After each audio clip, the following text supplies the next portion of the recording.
Je suis né à Saint-Gonens, d'une famille d'aristocrates et d'une famille de Bretons marins-pêcheurs.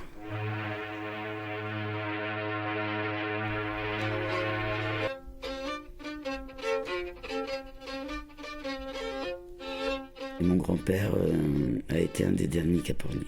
C'est des gens qui étaient admirables parce que passer le Cap Horn à cette époque-là à voile, c'était une mauvaise aventure.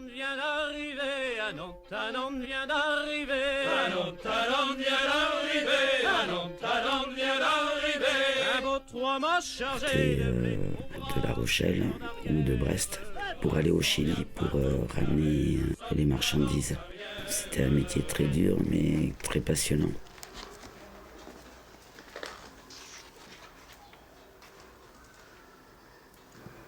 Comment vous expliquer l'amour de la mer qu'on peut avoir? J'ai l'impression, moi, des fois, que j'ai la mer à la... Comment dire? Que j'ai mon sang. C'est pas du sang, c'est de l'eau salée. Je viens à tes pieds, ma belle Angélique. J'ai toujours eu le souvenir de ma grand-mère m'expliquer qu'elle attendait comme ça son mari, et puis j'en ai vu d'autres femmes. Elles sont toujours là en noir, à attendre, et c'est d'une tristesse. Moi, j'ai pas envie de rester sur la grève.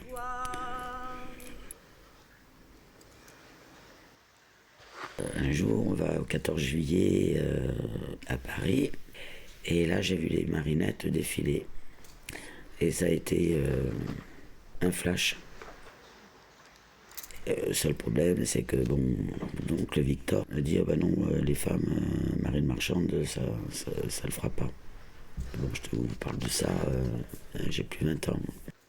Et comme quoi, quand le destin est là, eh ben, j'ai eu l'opportunité de rentrer dans la marine nationale. J'ai fait major de promotion et j'ai eu le privilège et l'honneur de descendre à mon tour les Champs-Élysées.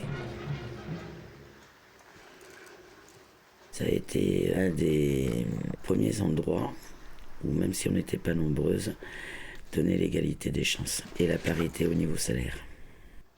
Après, il y a beaucoup de misogynie.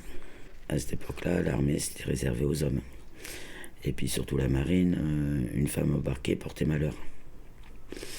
Et même dans les années 80, ça restait bien ancré dans les mentalités. Une chance, ils ont évolué, maintenant les femmes peuvent embarquer. Mais à mon époque, c'était pas gagné, quoi. Donc on restait au sol. Depuis loin, je m'en souviens, tout le monde a été marin dans ma famille. Et mon père, à 14 ans, il s'est engagé dans les arpettes, apprenti marinier. Une fois qu'il a quitté la marine, son envie de bouger ne l'a pas quitté, donc nous voilà tous partis vivre au Gabon.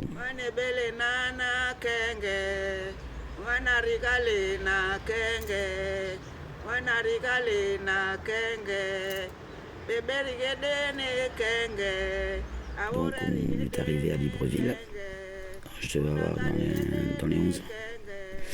Mais on vivait dans notre soi.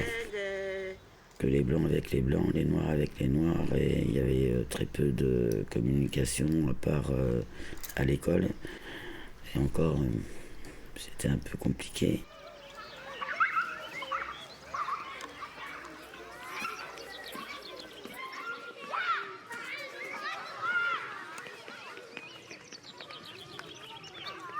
Ma meilleure amie, elle s'appelait Yolande. Et c'était un amour de fille.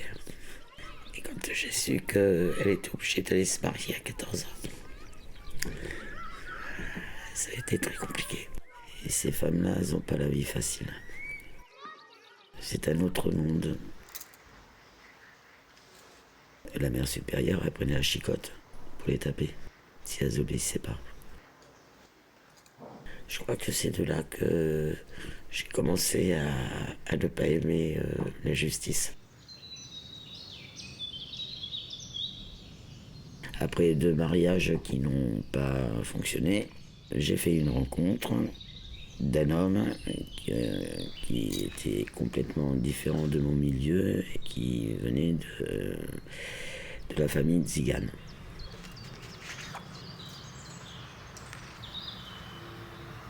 Il faut savoir que chez les Tziganes, demain dans leur langage n'existe pas.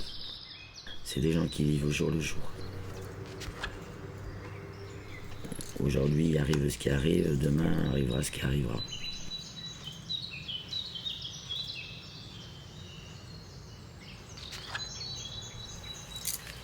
Ils m'ont fait découvrir d'aller pêcher la truite à la main, de se satisfaire de pas grand-chose. Et me faire découvrir aussi comment on mange les hérissons, enfin surtout comment les nettoyer. D'ailleurs dans leur langage, ils appellent ça un igloo.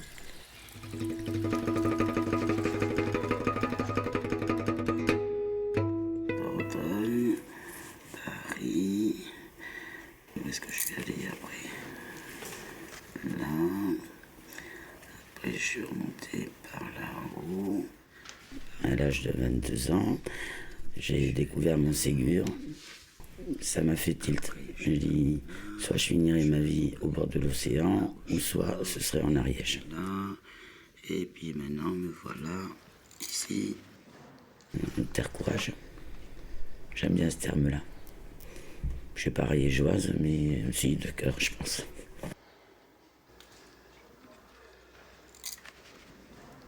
Ça fait 5 ans que je suis ici. Je cherchais un moyen de m'investir auprès des gens parce que j'aime les gens. J'aime leur sourire.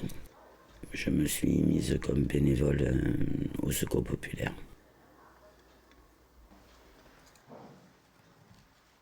On a de plus en plus de monde, une population de plus en plus fragilisée. Et nous, on a de moins en moins à donner parce que les magasins donnent de moins en moins. Alors comment on va faire ?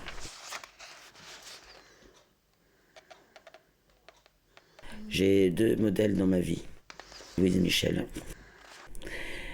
Et une deuxième figure, Alexandra David-Nil, grande exploratrice.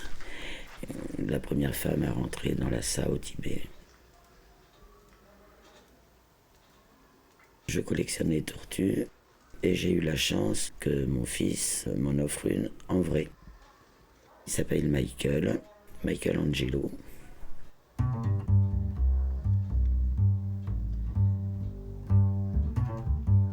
Pour moi, le symbole de la tortue, c'est la patience et la longévité.